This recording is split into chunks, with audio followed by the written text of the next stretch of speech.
माणुसकीचं नातं. मागच्याच आठवड्यात एका आजींच्या 75च्या वाढदिवसासाठी आम्ही गेलो होतो. या आजींचं नाव सुमनताई.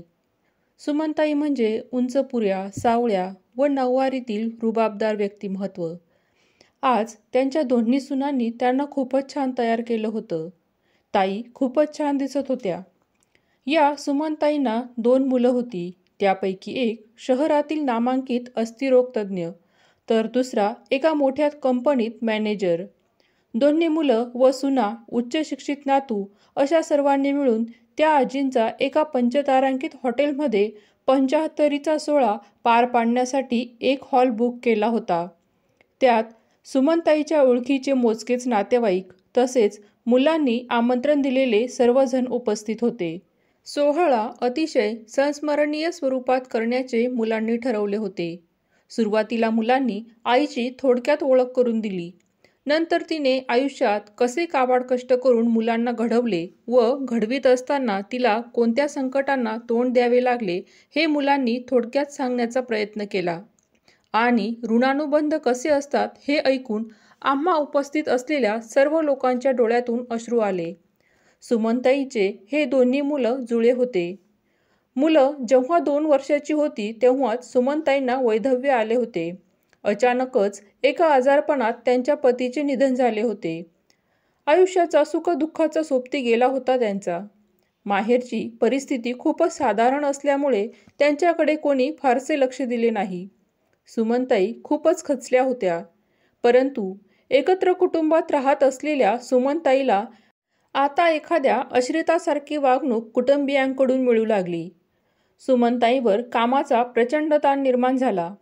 आम्ही फुकटात 3 जेवणारी तोंड पोसतो असे उद्गार त्यांना पुन्हा पुन्हा ऐकू येऊ लागले. त्यामुळे ती अधिकच निराश व्हायची. कोल्हापूरजवळच्या एका खेडेगावात 25 ते 30 जणांचं कुटुंब होतं ते. कुटुंबासाठी अगदी पहाटे 5 वाजल्यापासून उठून ते रात्री 11 वाजेपर्यंत तिला कामांपासून फुरसत मिळत नसायची. तरीही शिवीगाळ सुमनताईंच्या नशिबी होती. हिला काहीही बोलले तरी आपल्याला कोण कशाला बोलतंय अशी सर्वांची धारणा झाली होती. घरातील वडीलधारी मंडळीकडून तिला नेहमी टोमणे असायचे. दिवस कधी उगवतो आणि कधी मावळतो हे देखील तिला कळत नव्हते. सुमनताई घरातील या वातावरणाला अतिशय कंटाळून गेली होती.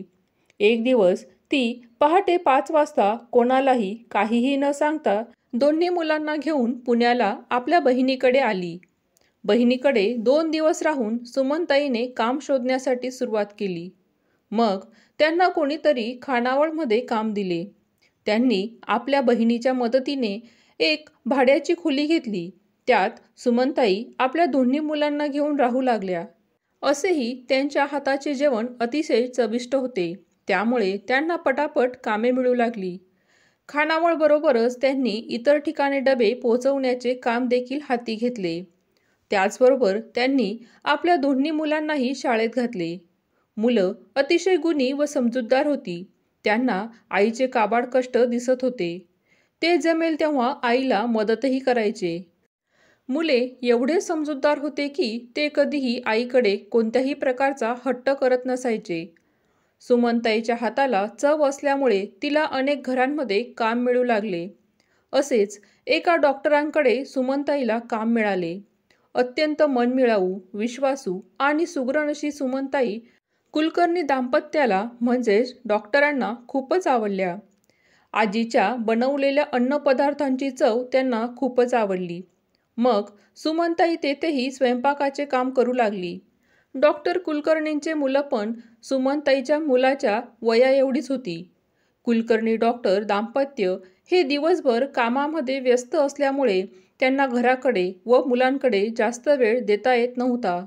घर व मुलांकडे लक्ष देण्यासाठी त्यांना एखाद्या विश्वासू व्यक्तीची गरज होती आणि अशी विश्वासू व्यक्ती म्हणून ते सुमनताईकडे बघू लागले. म्हणून त्यांनी ताईला विचारलं की तुम्ही आमच्याबरोबर राहू शकाल का? आमच्या घराचे जे आउटहाऊस आहे तेथे तुम्ही राहा. आता सुमनताईची राहण्याची उत्तम सोय झाली होती. त्याचबरोबर अतिशय सज्जन माणसांचा सहवास त्यांना लाभला होता.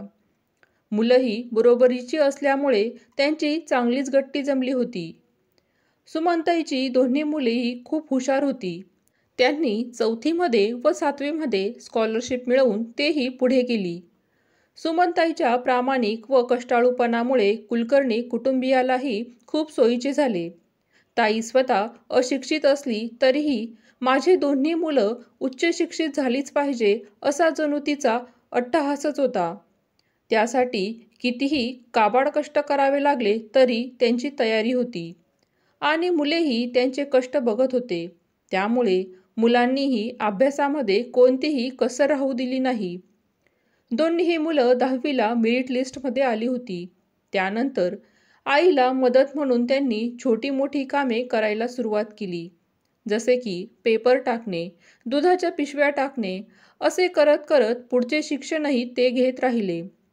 कुलकर्णी कुटुंबियांनीही दोन्ही मुलांच्या शिक्षणाला आर्थिक हातभार लावला.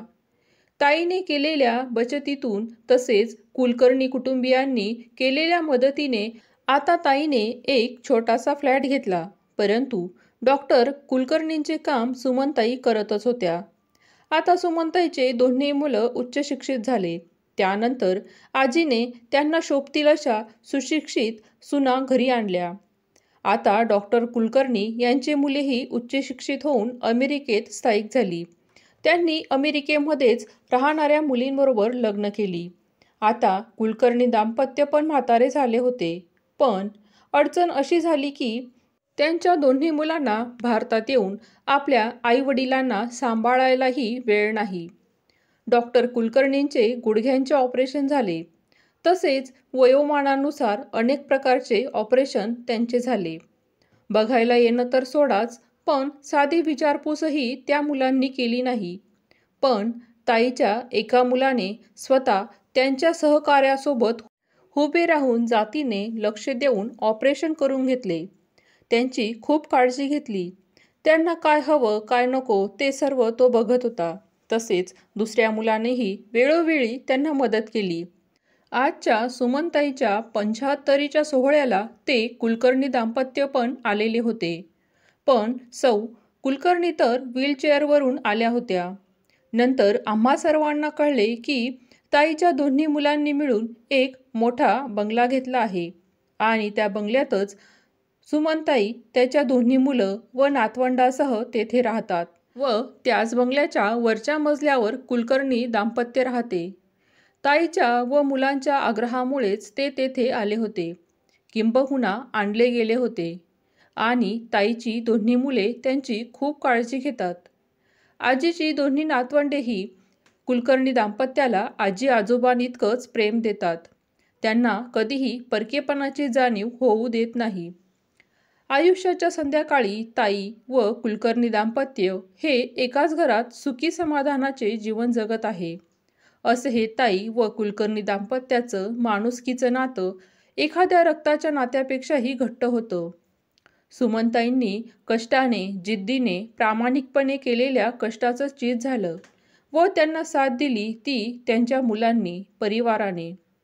ताईचा जीवनप्रवास ऐकून उपस्थितांचे डोळे पाणावले.